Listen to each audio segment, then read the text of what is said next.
I don't think we could do 125. We want to find a unique buyer. Just a lot of criticism.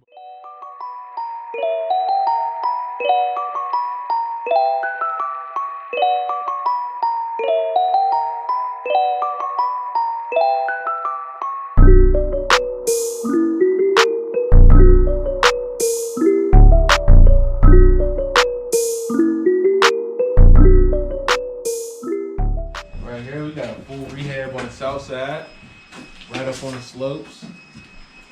Mason actually did the acquisition on this one. It's my guy Mason. Mason the Yep, super easy guys. Pretty much cold called this guy. He agreed he wanted to sell it. He's had it since 2014. Went bankrupt in 2016. And then he said, feel free to come by, take a look at it. And then within a week, I sent him a contract.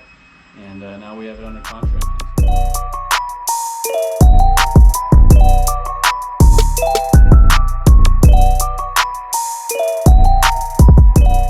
Mason here from Greenwood Property Solutions, and a question from a viewer is, why did I join Team Greenwood?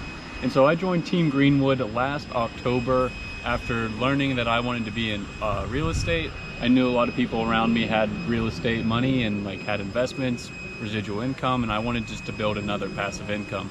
And so I knew real estate was another way to do that, and getting rental properties. And so I wanted to figure out who are the biggest movers and shakers, so to speak. So I joined the Facebook group, Pittsburgh Real Estate Investors. I saw Steve and Micah, some of the guys were posting about them. So I gave Steve a call and I asked him, how can I help? That's what I like about it being gutted, because you get a clear view of what you got to do. You got your open floor plan. We got the blueprints for this one already. So when we sell it, we'll sell it with the blueprints. Timmy, I feel like it weakens the structure. I mean, you have to re-support it and stuff. Yeah. I just don't like it. It's been there for 124 years. Leave it there. Yeah, this is the open concept though. I think if you bought something like this and set it like this, you make it open concept. If you don't make it open concept, I don't know, man. Cause you have to re-support the roof, re-support the joist, because that's some structure.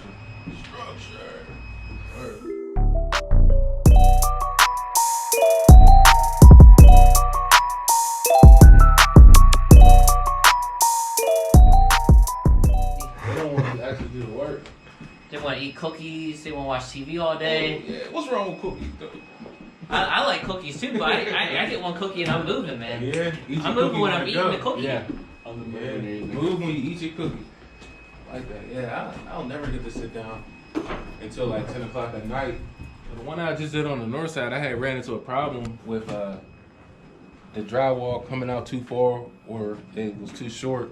So we had to go back, make adjustments with the electrical boxes, junction boxes. So it's just, learning experience. You learn on every single property. No one's 100% on point when they first start. I like to say, one step backwards, two steps forward. But, me failing that test, we wouldn't have this deal that we're in today if I wouldn't have failed that test. So, take everything as a grain of salt. Cash out refi. They do it like, say you got a couple properties, you can do it all on all your properties, put it all under one loan, and they call it a blanket loan. So if you got like 3 or 4 properties, you can pull the equity out, especially if you own them free and clear. It's like you get all your money back that you put into the property. They put would it be like 15 or 30 year mortgage on it, and you take the cash, reinvest it into another property.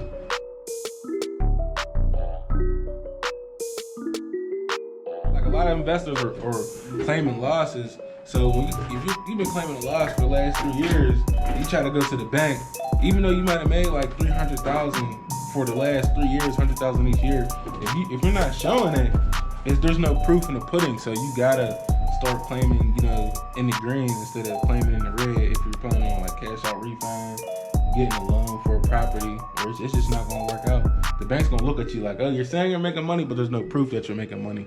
Let's see some taxes. Let's see some income statements. They want to see the balance statement. So like that's like the only disadvantage of like people trying to do the cash out refi.